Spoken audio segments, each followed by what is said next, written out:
रहनी परेशानी से राजा कटता जवानी परेशानी से आ जाए राजा राजधानी से राजा आ जाए राजा राजधानी से आ जाए राजा राजधानी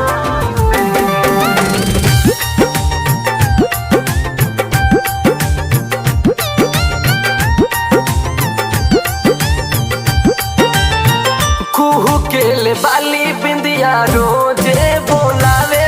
ले रतिया में पैया कबू निदिया नया रे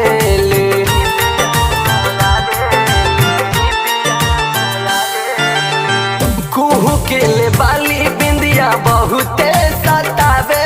ले रतिया में कबू सैया निदियो नया रे छोड़ी के गइल बाई मानी से राजा छोड़ी के गइला बाई मानी से आ जाए राजा राजधानी से राजा आ जाए राजा राजधानी से आ जाए राजा राजधानी से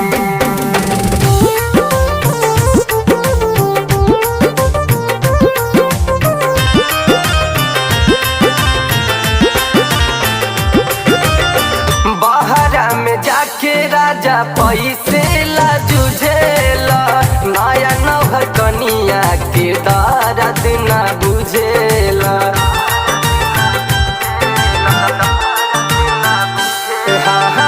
बहरा में जाके सैया पैसे ला जुझेला नया नौहर कनिया के दर्द ना बुझेला हो जाई गड़बड़ कुछ ना दानी से राजा हो जाई गड़बड़ कुछ ना दानी से आ जाए राजा राजधानी से राजा आ जाए राजा राजधानी से आ जाए राजा राजधानी से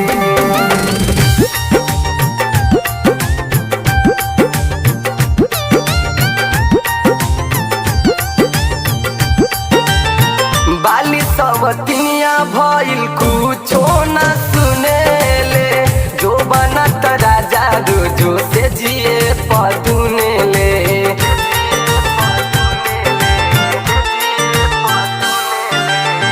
बाली सवतिनिया भइल कुछो न सुनेले जो बनत राजा रोजे से जिए पदुनेले